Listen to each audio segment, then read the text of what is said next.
l'époque, c'est l'une des plus grandes métropoles du monde. Cette ville magnifique éclipsait toutes les autres. Les Espagnols n'avaient jamais rien vu de tel. La société aztèque est très organisée et plus évoluée à certains égards que les sociétés européennes de l'époque. Le système scolaire aztèque est remarquable. L'école est obligatoire pour les garçons comme pour les filles. Mais cette grande civilisation a aussi une face terrifiante. Elle pratique les sacrifices humains.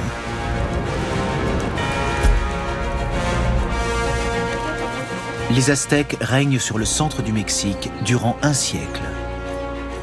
Puis au sommet de leur puissance, ils commettent une erreur fatale. Leur chute sera inexorable.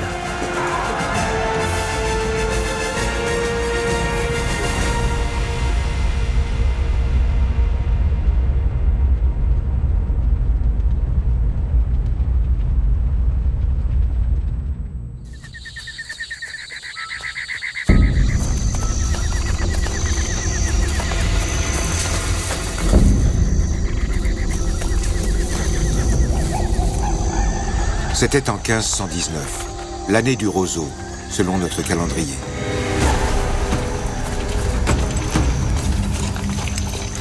Un messager vint dire que des étrangers avaient pénétré dans l'Empire.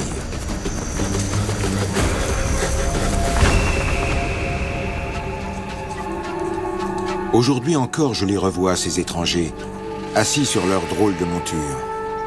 Ils avaient la peau très pâle.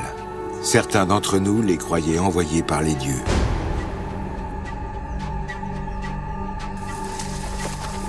Ils possédaient des armes terribles. Ils s'allièrent à nos ennemis.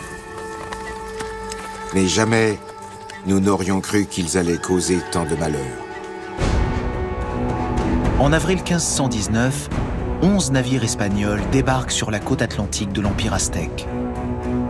Hernán Cortés et ses 500 hommes viennent pour s'emparer des richesses légendaires de sa capitale, Tenochtitlan.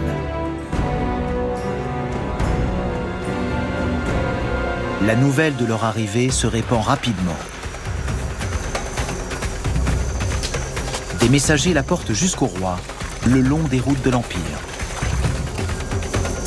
Le service de poste aztèque est capable de franchir plusieurs centaines de kilomètres par jour. Il est peut-être aussi efficace que les systèmes européens de relais à chevaux de l'époque.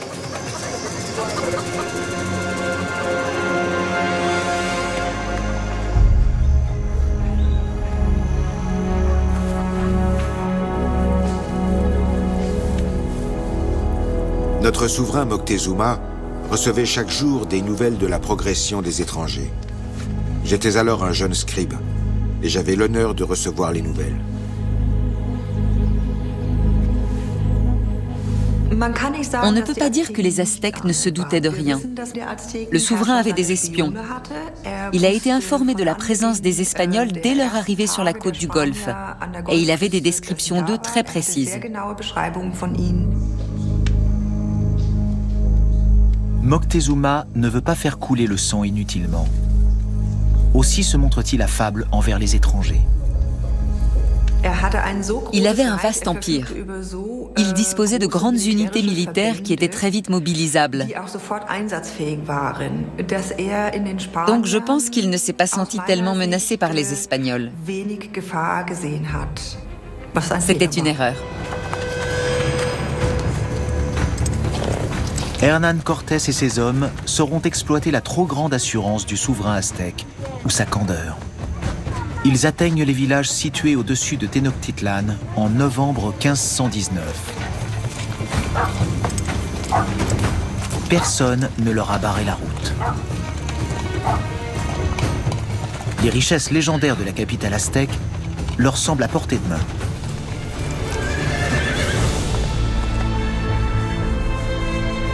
Les conquistadors sont ébahis à la vue de cette cité magnifique.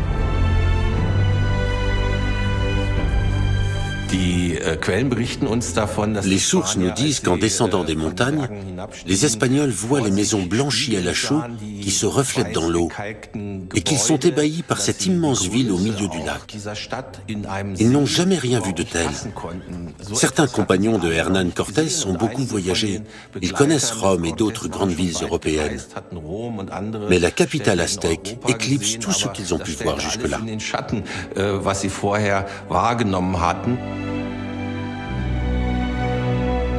Tenochtitlan semble flotter au milieu d'un grand lac.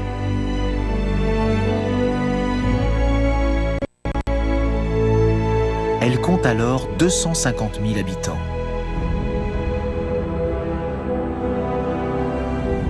Son centre cérémoniel comprend le palais impérial, ainsi que des temples et des pyramides.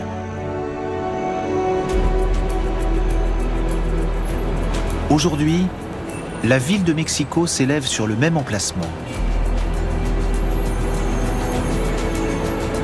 Le lac est asséché depuis longtemps. La capitale mexicaine est à l'étroit dans une vallée encaissée.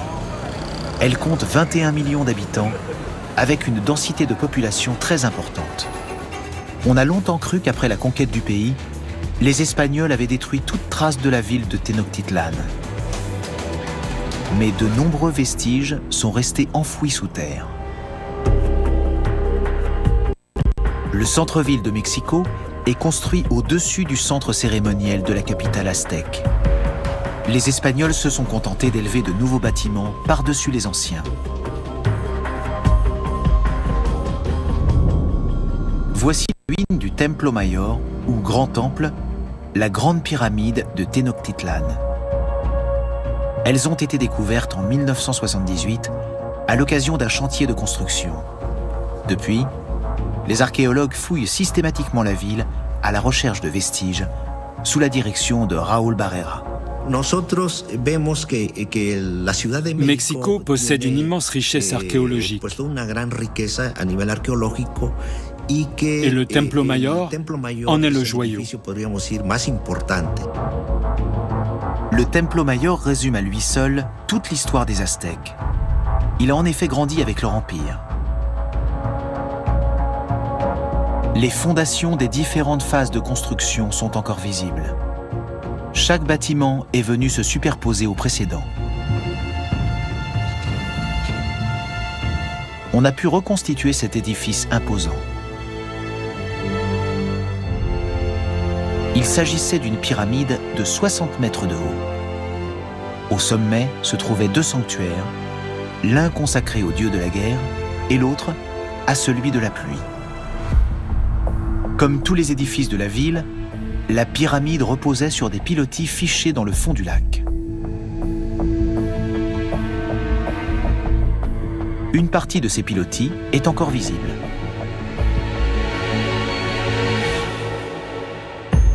Les archéologues interviennent avant chaque chantier de construction pour éviter que des traces du passé soient perdues à jamais. Nous devons protéger ces vestiges, les préserver. Parce qu'ils sont notre passé, notre identité, notre raison d'être. Ils sont l'origine de notre capitale. Chaque vestige raconte une histoire et nous éclaire sur le Mexique au temps de la colonisation espagnole.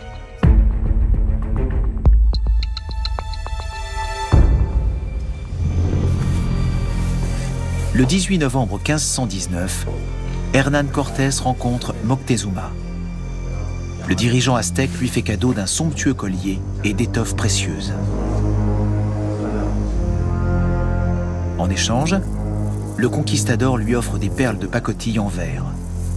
Pour le souverain, c'est un présent exotique, car les Aztèques ne connaissent pas le verre. Moctezuma fait entrer les Espagnols dans son palais. Un tas d'histoires circulaient sur ce personnage quasi divin, que nul ne pouvait regarder dans les yeux. Elles ont fleuri durant la conquête, et même après, pour lui fabriquer une fausse image de despote oriental. Plus tard, pour justifier ses actes, Hernán Cortés dira que le souverain aztèque possédait des richesses incommensurables. Mais la réalité est tout autre. De telles histoires permettaient de broder, d'enjoliver la situation. Car en fait, la quantité d'or sur place était très décevante pour les Espagnols. Les archéologues n'en ont pas trouvé beaucoup non plus.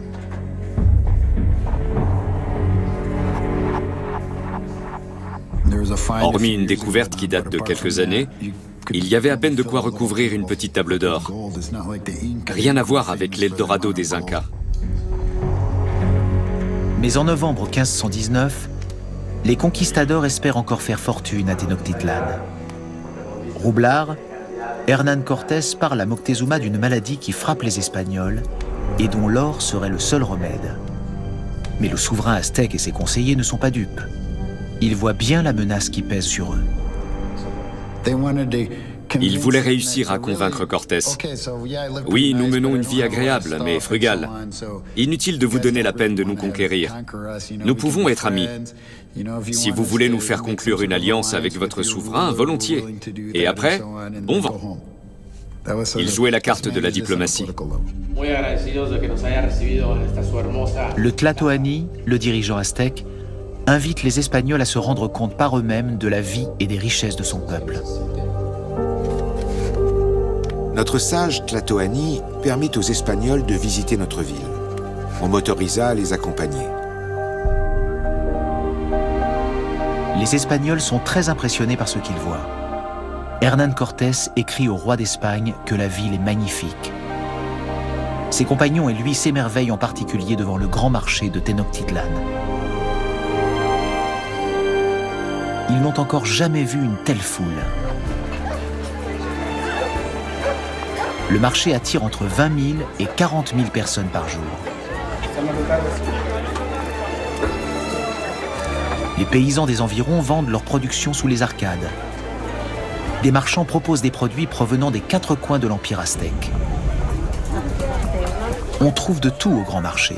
Des vivres, des animaux vivants, des objets du quotidien, des objets de luxe, et même des esclaves et des machines de guerre.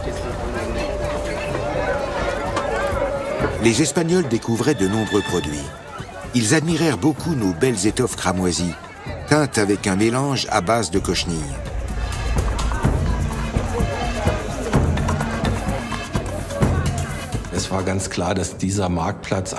Évidemment, les conquistadors n'avaient jamais rien vu de tel. Ils ont été subjugués par les étalages de marchandises qui, pour beaucoup, leur étaient inconnus. Surtout lorsqu'elles étaient en or, puisque c'était ce qu'ils convoitaient le plus. Mais d'autres choses les ont aussi marquées. L'excellente organisation du marché, par exemple. Des gardiens veillaient à ce que chaque chose soit à sa place. Tout cela leur a fait forte impression. Des surveillants sont chargés d'inspecter les marchandises. Les vendeurs doivent s'inscrire à un registre. Le marché comporte différentes sections selon le type de produit vendu. Pour ceux de valeur, les achats se règlent avec des plumes dont le calamus est rempli de poudre d'or. Les autres achats peuvent se régler entre autres avec des fèves de cacao. Une tomate coûte une fève et un lapin une centaine. Des coquins essaient de payer avec de la fausse monnaie. Certains tentaient de contrefaire les fèves de cacao. Ils prenaient du bois, le découpaient, le polissaient, le façonnaient en forme de fève. Voilà notamment pourquoi le commerce devait se faire sur les marchés. Non seulement pour taxer les échanges, mais aussi pour les garantir. Les voleurs et les escrocs sont jugés sur place par des magistrats spéciaux. Les prévenus jurent de dire la vérité. En cas de parjure, ils encourent la peine de mort. La sentence est exécutée aussitôt afin de garantir l'ordre public.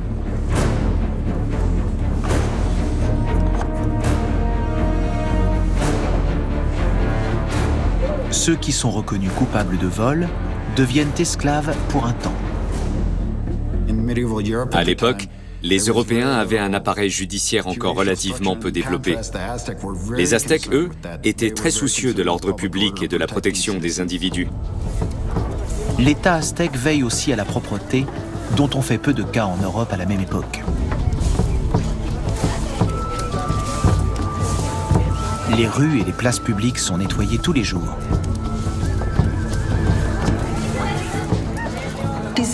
La propreté qui régnait à Tenochtitlan n'avait rien de comparable avec ce qu'on peut appeler, disons-le franchement, la crasse des villes européennes des 15e et 16e siècles. Chez nous, il n'y avait quasiment pas d'égout ni de réseau d'eau potable. À Tenochtitlan, il y en avait. La ville possède un système de traitement de l'urine et des excréments.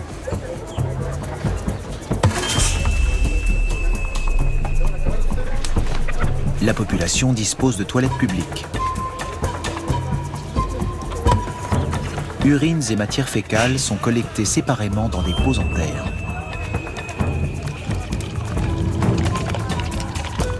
Des marchands spécialisés en font le commerce. L'urine est employée par les tanneurs et les teinturiers. Les matières fécales sont aussi recyclées.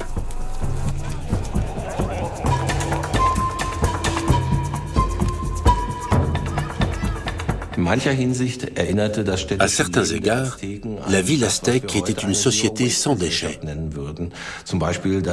Les matières fécales, par exemple, étaient récupérées et valorisées sous forme d'engrais. Les Aztèques réutilisaient systématiquement les déchets.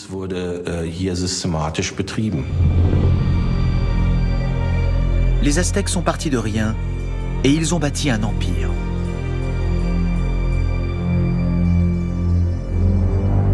Deux siècles avant l'arrivée des Espagnols, ils n'étaient encore que des guerriers nomades. Leurs descendants continuent de raconter le mythe de la fondation de Tenochtitlan. Nous étions un peuple sans terre, conduit par notre Dieu.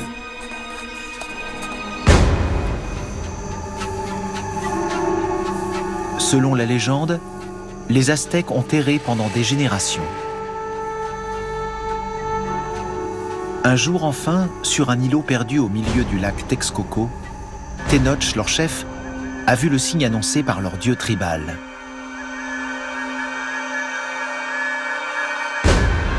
Un aigle perché sur un figuier de barbarie, dévorant un serpent. Nous nous établîmes à cet endroit et nous élevâmes un temple à la gloire du dieu Huitzilopochtli. C'est ainsi qu'aurait été fondée Tenochtitlan, la ville de Tenoch. Quelle est la part de vérité dans ce mythe? Aujourd'hui, on pense que les Aztèques ont forgé eux-mêmes ce mythe. De la sorte, ils se posaient en conquérants et proclamaient qu'ils étaient les premiers venus dans la vallée de Mexico, alors qu'en fait, ils étaient les derniers, comme on le sait désormais. Les Aztèques sont sans doute partis vers 1215 de la région située actuellement à la frontière entre le Mexique et les États-Unis. Les hautes terres du Mexique sont déjà très peuplées lorsqu'ils s'y installent. Ils se heurtent aux descendants des Toltecs, un peuple autrefois puissant. Et ils découvrent les pyramides de la mystérieuse cité de Teotihuacan.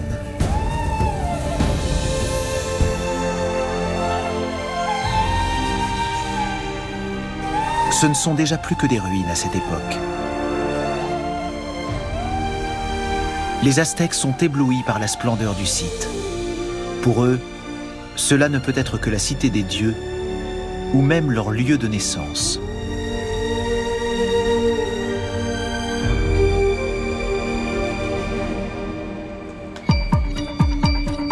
L'Américain David Carballo fouille ce site extraordinaire depuis des années. Les Aztèques ont fait de Teotihuacan leur modèle d'architecture urbaine.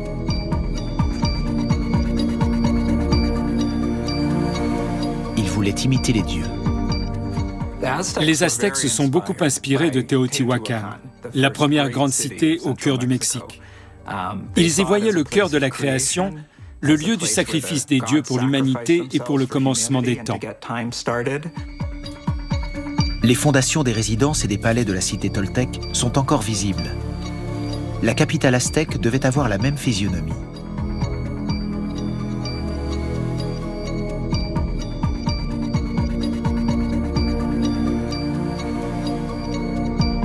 Teotihuacan a inspiré les Aztèques dans tous les domaines. Ils considéraient Teotihuacan comme un modèle précurseur, et ils ont délibérément puisé dans sa maîtrise des arts, du système calendaire et de l'écriture pour bâtir leur propre empire. Avant d'en arriver là, les Aztèques louent leurs services comme mercenaires.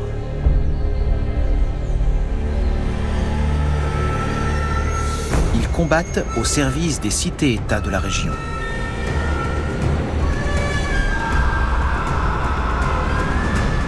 Mais on les chasse de partout. Il ne leur restait qu'un seul endroit, vu qu'ils s'étaient mis à dos à peu près tout le monde dans la région. Une île minuscule au milieu de marécages d'eau saumâtre. C'est donc sur ces 2 km² qu'ils ont été contraints de s'installer. Cet îlot est des plus inhospitaliers.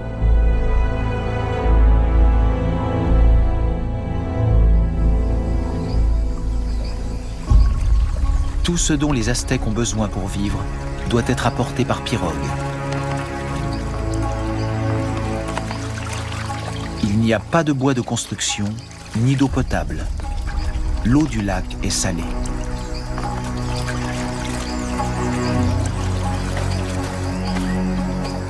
Les premiers colons aztèques mènent une existence frugale. Peuvent-ils imaginer que leur pauvre îlot sera un jour une ville splendide ? Les Aztèques créent des jardins flottants derrière un barrage qui retient l'eau salée. Pour cela, ils amoncellent la vase puisée au fond des marais sur des radeaux d'osier couverts de nénuphars.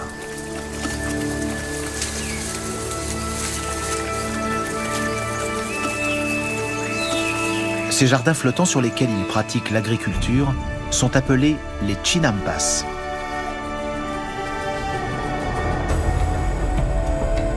Ils existent toujours.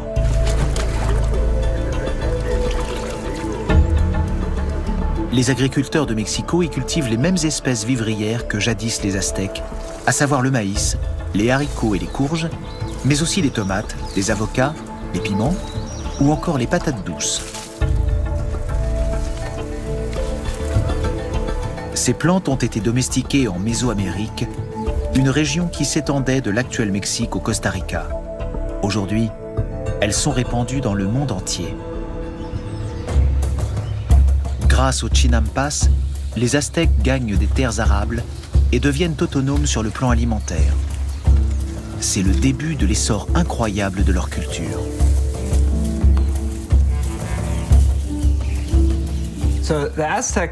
Les chinampas, les jardins flottants des Aztèques, constituaient un mode de culture très productif, qui donnait entre 3 et 8 récoltes par an, selon la plante. Cela a provoqué un essor démographique, et à l'apogée de l'Empire, la vallée de Mexico ne comptait pas moins d'1 million d'habitants.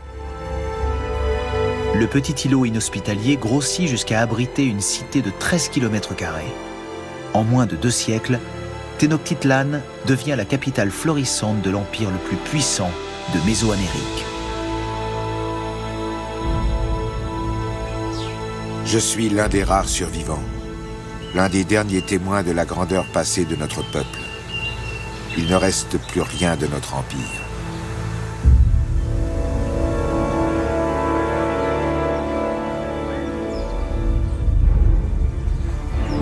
Plusieurs décennies après la chute de Tenochtitlan, des scribes aztèques rédigent une histoire de leur peuple sous la supervision de moines espagnols.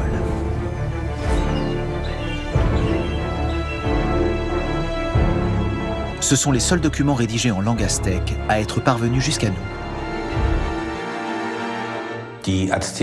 Nous savons que les Aztèques avaient de nombreux livres et même de vraies bibliothèques. Malheureusement, tout a été brûlé. Après la chute de Tenochtitlan, les missionnaires espagnols ont détruit systématiquement les livres pour éradiquer ce qu'ils considéraient comme une croyance diabolique. C'est pour cela que les livres qui nous sont parvenus sont si précieux pour les historiens. Ils nous renseignent sur la vie quotidienne et l'histoire des Aztèques de leur propre point de vue. Le Codex Mendoza est le plus connu de ces manuscrits rares. Les annotations des moines espagnols ont aidé à comprendre l'écriture aztèque.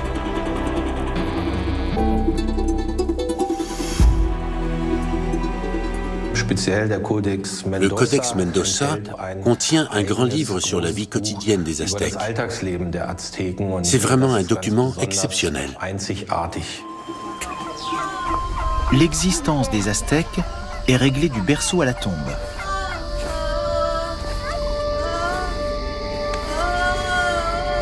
L'accouchement peut coûter la vie à l'enfant comme à la mère.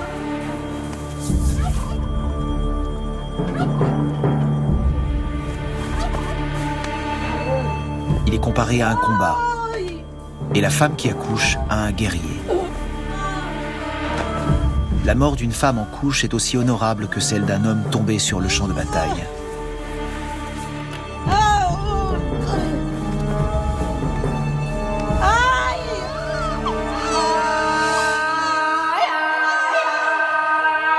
Le cri martial de la sage-femme est la première chose que le nouveau-né aztèque entend. Je suis né en l'an 10, l'année du lapin. Ma mère était esclave, mais moi non.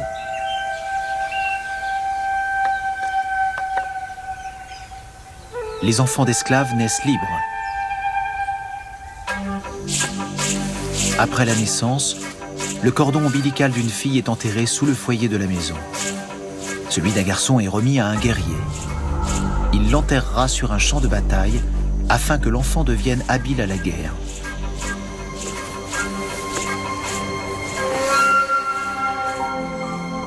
Des parrains offrent au nouveau-né des objets symbolisant son destin. Pour un garçon, il s'agit d'armes miniatures. Ces présents lui rappelleront qu'il est né pour combattre.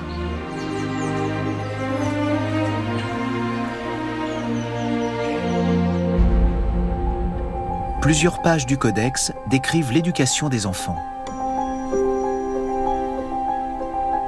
On voit que les enfants avaient des tâches précises à accomplir selon leur âge. Les plus jeunes aidaient à la maison et les jeunes garçons accomplissaient des petits travaux en dehors de la maison. Plus ils grandissaient et plus ils en faisaient. Les garçons ramassent du bois, font le marché, travaillent au champ et participent à la pêche. Les filles apprennent à préparer la pâte de maïs, à tisser et à nettoyer la maison. Les enfants désobéissants sont sévèrement punis.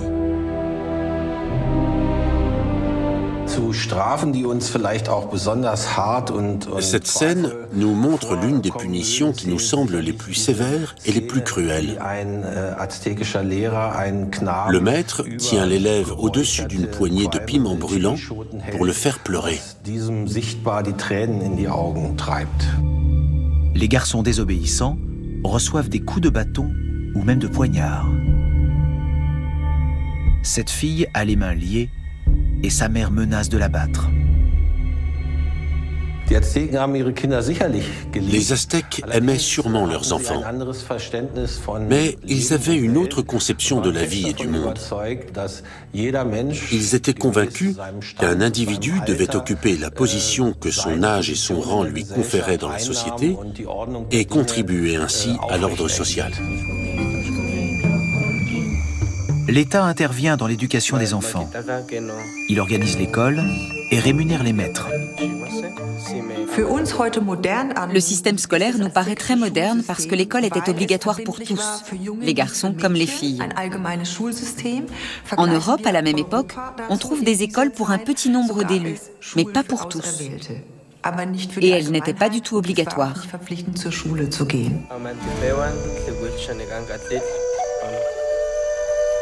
Les enfants de 8 à 10 ans suivent des cours de religion. Ils apprennent également à chanter et à danser.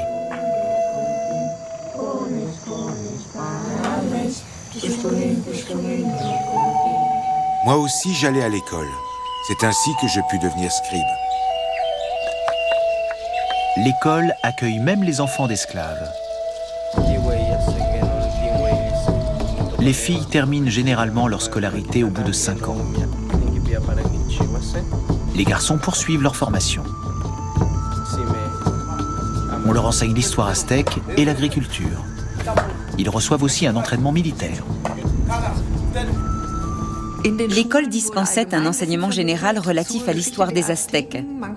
On peut ajouter qu'elle diffusait une certaine conception idéologique du monde, qui renforçait l'identité aztèque des élèves et leur sentiment d'appartenance à la société.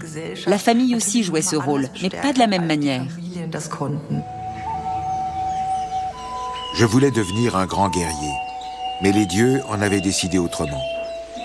Comme j'étais particulièrement doué pour l'interprétation des manuscrits pictographiques, mes maîtres décidèrent que je serais scribe.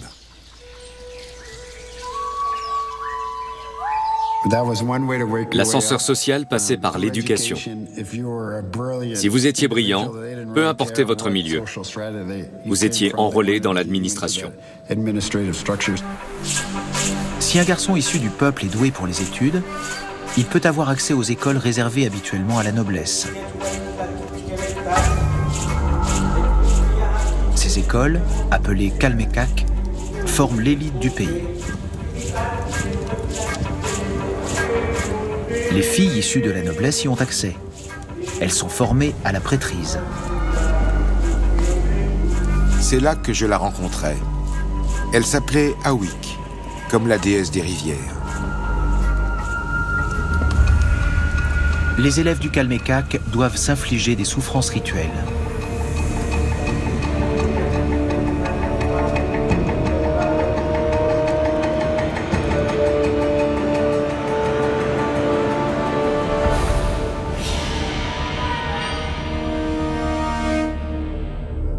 Les mortifications et les automutilations font partie de la discipline de l'école.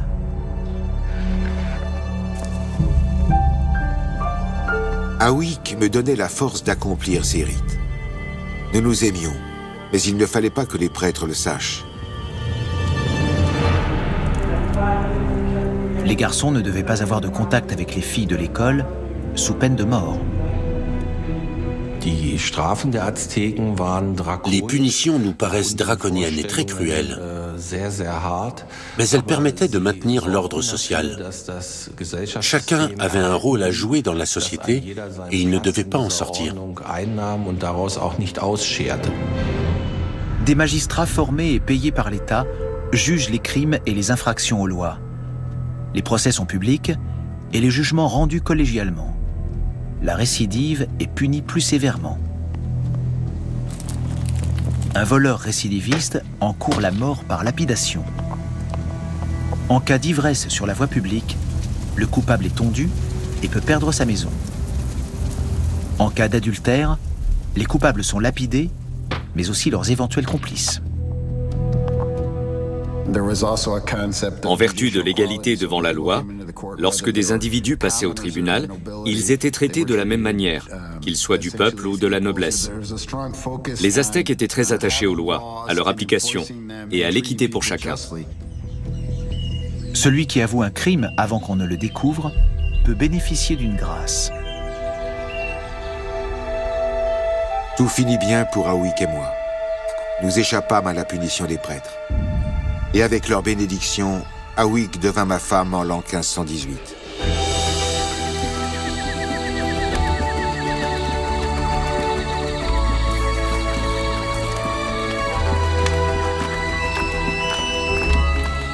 Les filles du Calmecac devaient obtenir l'accord des grands prêtres pour abandonner leur formation à la prêtrise et se marier.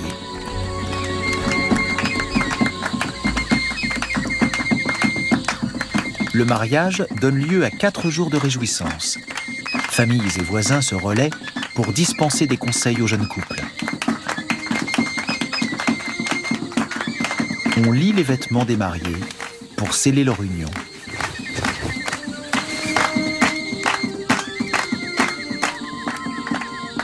Et l'on espère qu'elle durera. Une règle prévoyait que les époux pouvaient divorcer. Aussi bien l'homme que la femme avaient le droit de demander le divorce. Nous ne savons pas quelles en étaient les conséquences sociales, ni pour l'un ni pour l'autre. En revanche, nous avons connaissance de règles concernant le partage des biens entre les époux et la garde des enfants. Les filles restaient auprès de leur mère et les garçons auprès de leur père. Même si le divorce est possible, le mariage est considéré comme une union pour la vie qui assure la perpétuation de la société.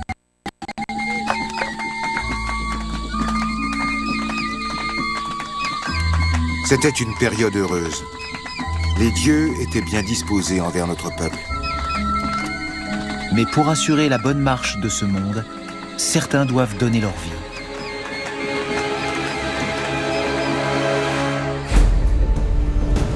Les manuscrits aztèques montrent l'existence de sacrifices humains et de rites abominables.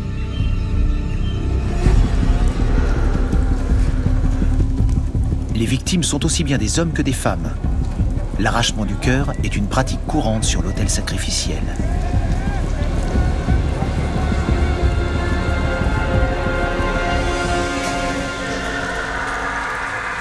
Des dizaines de milliers de personnes périssent ainsi chaque année.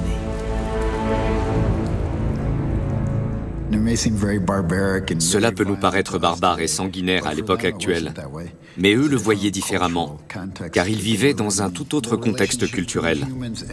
La relation entre l'homme et le surnaturel passe par le sang. Le sang humain nourrit les divinités, qui en retour donnent la vie. Il y a une véritable réciprocité mort-vie. L'une ne met pas fin à l'autre, chacune est nécessaire à l'existence de l'autre. Les manuscrits représentent l'ossuaire en bois sur lequel étaient empalés les crânes des sacrifiés devant la grande pyramide de la capitale.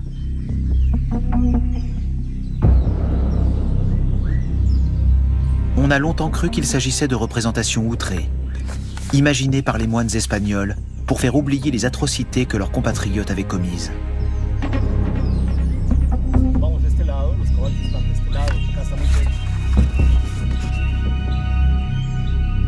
Mais en 2015, on fait une découverte incroyable sur le site du Templo Mayor.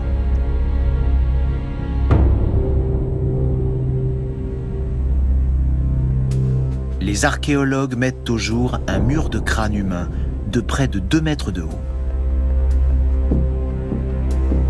Ils trouvent également les restes de l'ossuaire en bois qu'on voit dans les manuscrits.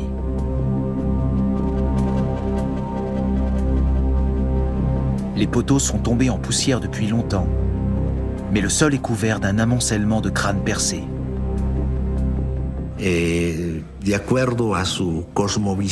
Dans leur vision du cosmos, cet ossuaire servait à donner la vie, ce qui peut nous sembler paradoxal. En effet, les Aztèques redoutaient par-dessus tout la mort de leur dieu. Il leur fallait donc nourrir le soleil. Mais comment? Par le sacrifice humain, dont l'énergie intrinsèque alimentait l'astre soleil. Les archéologues sont parvenus à reconstituer l'ossuaire et les 2 piliers qui le flanquaient.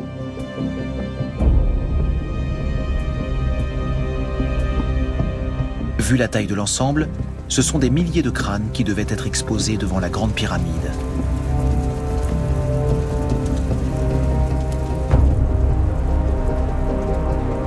Ces crânes témoignent d'une entreprise de sacrifice humain sans équivalent. Il y avait bel et bien des sacrifices humains. Cette découverte en est la preuve ultime pour les derniers sceptiques qui pensaient encore que c'était une pure invention des Européens.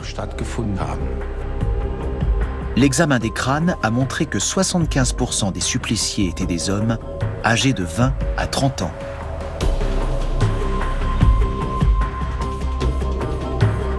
Grâce aux analyses chimiques et génétiques, on sait qu'ils étaient pour la plupart originaires de lointaines contrées. Autrement dit, il s'agissait de prisonniers de guerre ou d'esclaves. Les sacrifices humains avaient une signification religieuse, mais ils étaient aussi une démonstration de force. Les chefs des nombreuses cités soumises étaient invités à assister aux grandes cérémonies. Ils ne pouvaient pas refuser d'y aller. Une fois sur place, ils se rendaient compte que des centaines de milliers de sacrifices étaient pratiqués à cet endroit et ils comprenaient la puissance des Aztèques et de leurs dieux.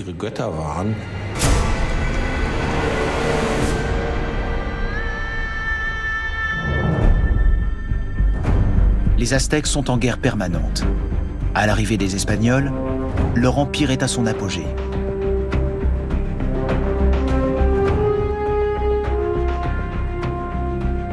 Il s'étend de la côte atlantique à la côte pacifique et couvre les hautes terres du Mexique. Sa population s'élève à 6 millions d'habitants.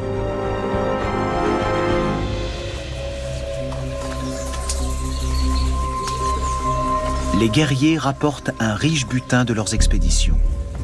Les prisonniers sont destinés à être sacrifiés ou à servir d'esclaves. Les Aztèques imposent aussi un tribut au peuple soumis. L'Empire aztèque reposait sur le système du tribut. Ces contributions étaient vitales pour la ville tentaculaire de Tenochtitlan. Il s'agissait aussi bien de matières premières que de produits de luxe. Tout devait être importé. Les marchandises arrivaient de loin à un coût modique, bien sûr, puisqu'il s'agissait d'un tribut. Cela enrichissait les Aztèques et leur permettait de poursuivre leur expansion. Les cités-États tributaires reçoivent des instructions précises concernant la nature et le montant de leurs contributions. Le système aztèque repose sur l'exploitation de ces villes. Cette page du Codex Mendoza contient une liste des contributions que doivent verser les cités-États tributaires. Par exemple, ces magnifiques armures, mais aussi des denrées alimentaires comme les haricots ou encore des bijoux. Tout était défini dans les moindres détails. Parce que les Aztèques tenaient beaucoup à ce que les contributions soient versées en temps et en heure. Les retards étaient sévèrement punis. Les besoins de la capitale aztèque en denrées de toutes sortes, en esclaves et en hommes sacrifiés, ne cessent de croître.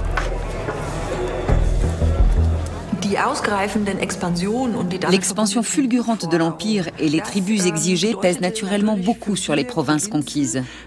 Les Aztèques les poussent jusqu'aux limites de leur capacité de production. Bien sûr, cette construction est très fragile, vulnérable. À la moindre étincelle, la maison brûle.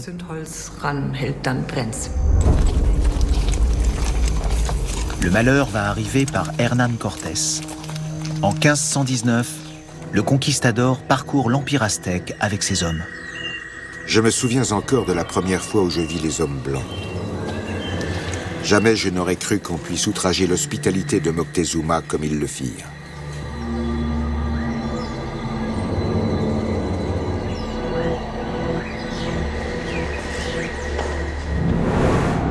Le Tlatoani leur avait fait des cadeaux. Cela ne les empêcha pas de lui tendre un piège.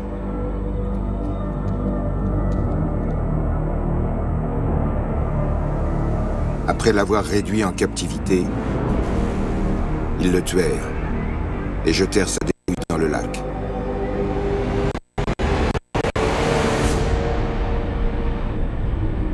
Les circonstances exactes de la mort de l'empereur aztèque font encore l'objet de débats. Certaines sources disent qu'il a été blessé par son propre peuple, volontairement ou involontairement. Mais d'après les sources indigènes, les Espagnols l'ont assassiné parce qu'il ne leur était plus utile.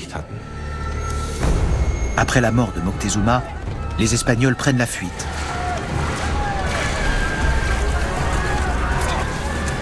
Ils tentent de quitter la ville par les ponts et les jardins flottants. 450 d'entre eux seront tués au cours de la Noche Triste, la nuit triste.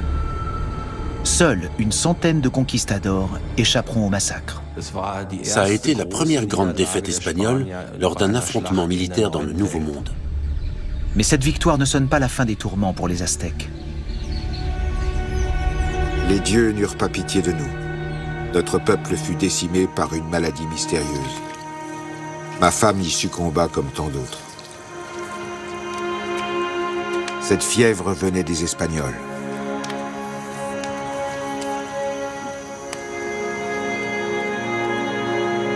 Les Espagnols apportent des maladies comme le typhus et la variole, qui font des ravages parmi la population.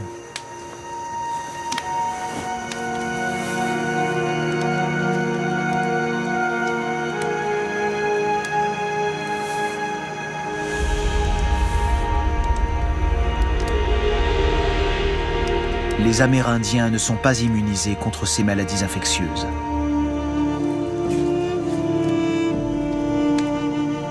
En l'espace d'un an, Tenochtitlan perd près de la moitié de ses habitants. Aouik ne vit pas notre fille grandir. Et la fin de notre peuple était proche.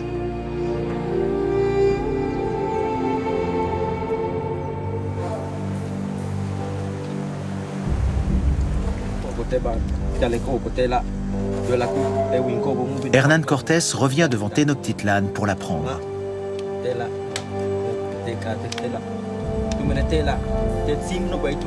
Il s'est allié à des peuples ennemis des Aztèques qui ont une excellente connaissance du terrain.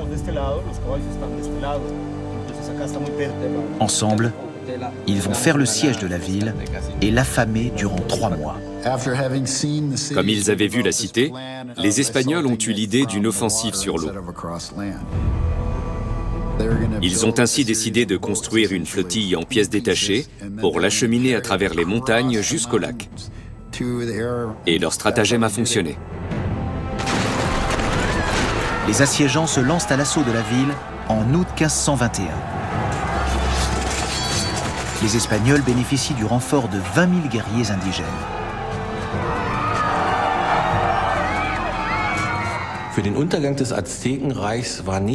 La chute de l'immense empire aztèque n'est pas le fait d'une poignée de conquistadors. Les Espagnols avaient de très nombreux alliés amérindiens. Ces Amérindiens ont combattu aux côtés des Espagnols pour se libérer du joug de l'empire aztèque.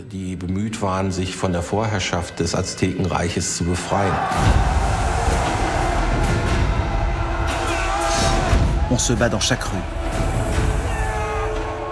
Les derniers Aztèques opposent une résistance acharnée à leurs assaillants.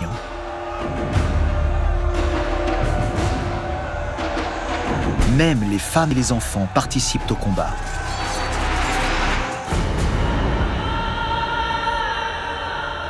Mais la ville finit par tomber le 13 août 1521.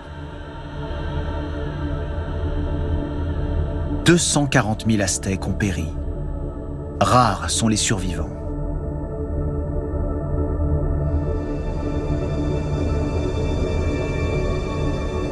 Je pus m'échapper, mais notre ville était perdue. Il ne reste plus d'elle que des chants de lamentation.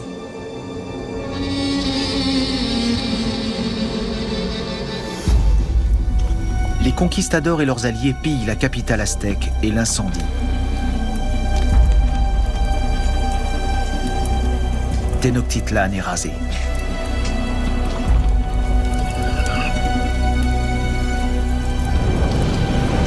Après la chute de l'Empire aztèque, les Espagnols ont les mains libres pour créer un empire colonial au Mexique et en Amérique centrale. Ils se montreront impitoyables envers les populations autochtones.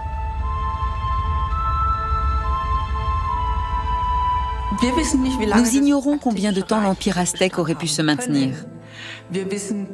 Nous savons seulement que cet empire, tel que nous le connaissons, a duré à peine un siècle, ce qui est peu. Il a eu une fin tragique parce qu'il a été défait par un ennemi qu'il ne connaissait pas. Il ne savait pas se défendre contre les Espagnols. C'est la fin d'un monde. L'empire aurait pu évoluer et se développer encore longtemps. Mais il a sombré dans un choc de civilisation.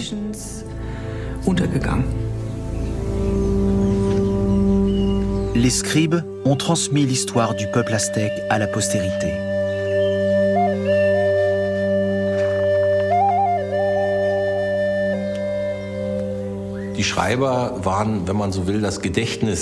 Les scribes ont été en quelque sorte la mémoire des Aztèques. Ils ont consigné l'histoire de leur peuple et ses réalisations. Ils ont aussi montré ses forces et ce qui fondait sa puissance.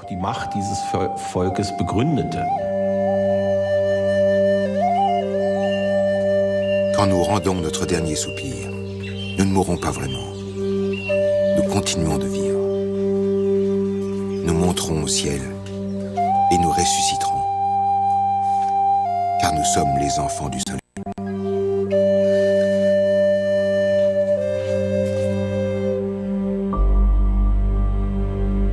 Les Espagnols vont fonder Mexico sur les ruines de Tenochtitlan.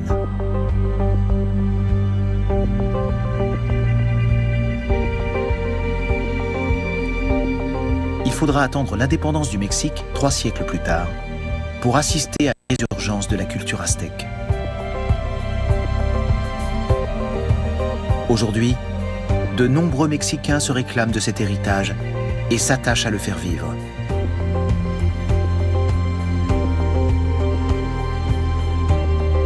Le jour des morts, par exemple, est une fête syncrétique qui mêle le christianisme aux croyances aztèques. Le pays est attaché à son histoire précolombienne. Le drapeau national est orné de l'aigle aztèque dévorant un serpent sur un cactus. En choisissant cet emblème, le Mexique a voulu rendre hommage à l'Empire aztèque disparu.